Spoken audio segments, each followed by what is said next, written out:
नमस्कार मेरे प्रिय साधक एवं साधिकाओं। आज हम आप लोगों को एक ऐसी साधना देंगे जो कि बहुत ही प्रचलित साधना है, लेकिन इस साधना के जो जानकार हैं ये बहुत ही कम लोग हैं। आपने बहुत सारे ऐसे साधक गुरु या बाबा या आपके क्षेत्र में रहने वाले ओझा देखे होंगे जिनके पास ऐसी विद्या होती है कि जब आप उनके सामने जाते हैं तो आपके विषय में बिल्कुल सटीक जानकारी देते हैं कि आपके ऊपर कोई तंत्र बाधा है या नहीं है, या आपका अमुक नाम है, या आप अमुक जगह के रहने वाले हैं। तो ऐसे साधकों पे जो सिद्धियां होती हैं उन सिद्धियों में विशेषकर जैसे कर्ण पिशाचिनी साधना उनकी सिद्ध होती है, या वारताली साधना सिद्ध होती है, या पिशाच स्तर की कोई साधना है जो सिद्ध होती है। तभी वह आपके विषय में सटीक जानकारी दे पाते हैं। और ख़ासकर यक्षिणियाँ और योगिनियाँ जब आपके पास होती हैं, यानी आपकी साधना आपने कर रखी होती है, तो फिर आपको किसी के विषय में जानकारी हासिल करने में कोई दिक्कत नहीं होती है। क्योंकि जब सामने वाला साधक आपके सामने आता है तो आप उसके विषय में बिल्कुल सटीक बताते हैं। यक्षिणी आपके कान में बताती है और आप उस सामने वाले व्यक्ति को वही बात बता देते हैं, जिससे वह व्यक्ति आपकी ओर प्रभावित होता है, आकर्षित होता है और आपको एक मोटी दक्षिणा दे के जाता है। तो आज हम आप लोगों को साधना जो बताएंगे, सिद्धि बताएंगे, ये सिद्धि कर्ण पिशाचिनी देवी की सिद्धि है। और इन्हें आप देवी स्वरूप, माता स्वरूप, पत्नी स्वरूप, बहन स्वरूप, आप किसी भी स्वरूप में इनकी साधना कर सकते हैं। और इनके सिद्ध हो जाने पर आपको हर प्रकार से धन धान में सफलता आपको प्राप्त होती है। और इनके विषय में एक भ्रांतियाँ है कि आप अगर कर्ण पिशाचिनी की साधना करते हैं तो आपको मोक्ष की प्राप्ति नहीं होगी और आप जो है पिशाच योनि में जाएंगे और आपके परिवार में अनेक प्रकार की परेशानियां होती हैं। ऐसा लोगों ने धारणा बना रखी है। और ये खासकर साधना के जो जानकार हैं उनका कहना है कि ये साधना करने वाला व्यक्ति बहुत ही परेशानियों में घिरा रहता है, परिवार से परेशान रहता है। तो जहाँ तक मेरा अपना अनुभव रहा है ऐसा कुछ नहीं है, ये सिर्फ डराने वाली बातें हैं। ये साधना बहुत अच्छी साधना है और ये जो महाशक्ति माता पार्वती हैं उन्हीं का ये एक स्वरूप माना जाता है, जो कि पिशाचिनी स्वरूप है।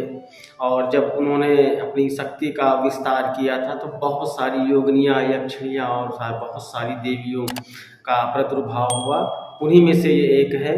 और इनका जो स्वरूप है 60 वर्षीय एक बुढ़िया के समान होता है। शरीर पे इनके झुर्रियाँ पड़ी होती हैं, बाल इनके सफ़ेद होते हैं और इनके मुंह में दांत नहीं होते हैं, यानी देखने में ये साधक को भयभीत करती हैं, लेकिन ये उसे डराती नहीं है। इनका जो हुलिया है, हुलिया ही थोड़ा डरावना है। और ये बहुत ही अपने साधक को बहुत ही प्रेम करती हैं, ये मेरा व्यक्तिगत मानना है। तो इनकी साधना मैं आप लोगों को बताने जा रहा हूँ, ये साधना कीजिए। और एक विशेष सूचना, अगर आप इस लाइन में हैं तो कोई भी साधना जल्दबाजी में ना करें, 10 बार सोचें, अपने पास सुरक्षा कवच रखें, अपने गुरु से आज्ञा लेके करें। इस प्रकार के सावधानियां आप जरूर बरतें और जहां तक हो सके ये साधना अपने गुरु के देख देख में करें, अन्यथा किसी प्रकार की हानि होने पर आप इसके जिम्मेदार स्वयं होंगे। तो आप करना क्या है, आप ये साधना 21 दिन की कर सकते हैं। अगर चाहे आप बैठ नहीं सकते हैं तो आप 41 दिन की साधना कर सकते हैं। यानी अगर आप 21 दिन की साधना करते हैं तो आप 55 माला नित्य करेंगे, 55 माला मंत्र जाप रोज करेंगे 21 दिनों तक। ये 21 दिन में आपका मिनिमम 1.25 लाख से ऊपर हो जाएगा, यानी लगभग 1,26,000 के लगभग हो जाएगा। भूल चूक अगर हटा दी जाए तो लगभग आपका 1.25 लाख मंत्र जाप पूर्ण हो जाएगा।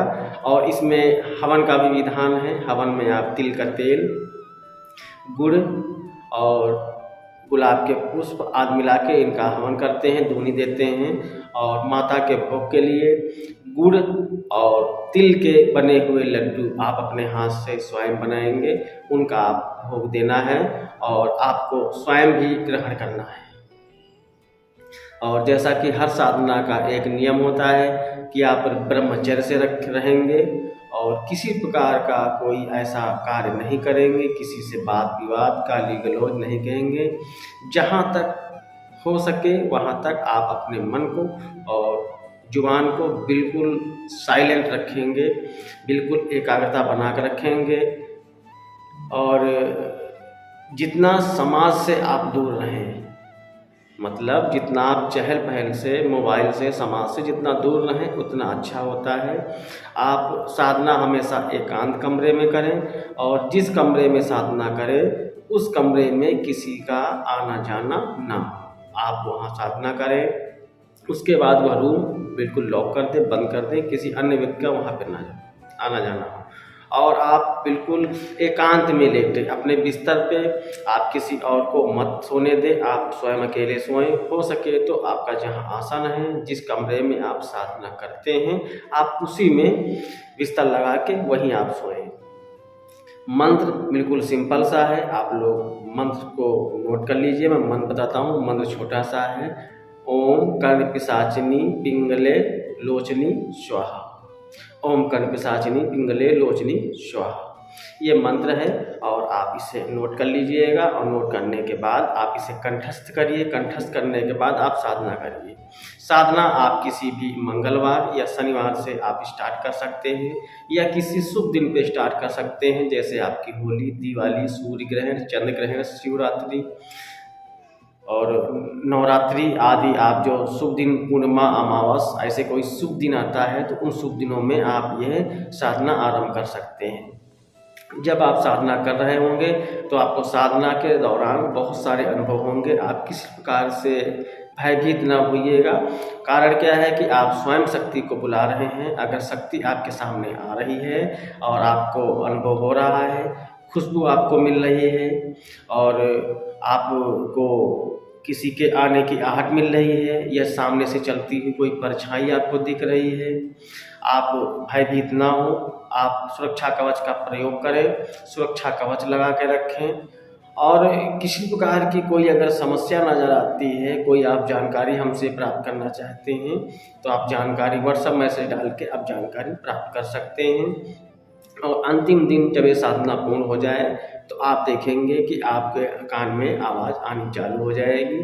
जब कोई सामने व्यक्ति आपके आएगा तो आप उसके विषय में जैसे ही कोई क्वेश्चन करेंगे और माता का आवाहन करेंगे, यानी 3 बार मंत्र को पढ़ेंगे, आपके कान में आवाज़ आनी बिल्कुल स्टार्ट हो जाएगी। और ये प्रक्रिया ऐसा होता है 11 दिन के बाद स्टार्ट हो जाती है, आपके कान में आवाज़ आनी चालू हो जाती है। और आवाज़ भी कैसे आती है मैं आपको बता देता हूँ, जो नए साधक हैं इस चीज़ को समझें।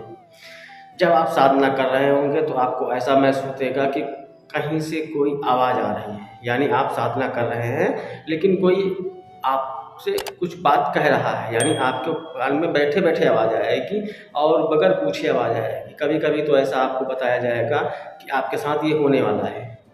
आप ये अनुभव जो है, ये अनुभव किसी के साथ शेयर न करें। जिस गुरु की रेख देख में आप साधना कर रहे हैं सिर्फ उसे आप शेयर करें। आप किसी प्रकार के अपने ब्रह्मचर्य को ना तोड़ें, बिल्कुल संयम बना कर रखें, क्योंकि आपको तरह बेतरह के सपने और ख्वाब जरूर आएंगे तो आप उनमें उलझे नहीं। और साधना के दौरान शक्ति आपके आसपास ही रहेगी, आपको भ्रमित करेगी। आप अपना संयम बना कर रखिएगा, किसी प्रकार से साधना खंडित ना होने पाए।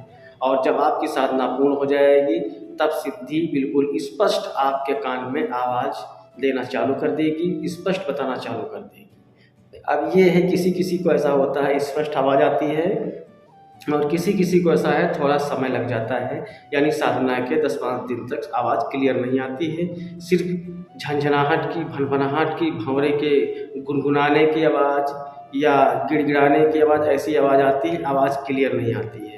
तो ये आवाज़ धीरे धीरे साफ हो जाएगी। आप अभ्यास करिए, मंत्र का जाप करिए, पूजा पाठ करिए और आगे देखेंगे कि आपकी आवाज़ क्लियर आएगी। जो भी व्यक्ति आपके सामने आएगा, आप उसके विषय में जो जानकारी हासिल करना चाहेंगे बहुत ही आसानी से देवी आपके कान में बता देगी।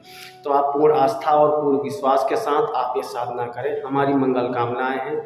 सबसे पहले गुरु पूजन, इष्ट पूजन, उसके बाद साधना, जो कि हर साधना का एक नियम होता है। आप इस लय से, आप पूरी ईमानदारी से, मेहनत से आप साधना कीजिए।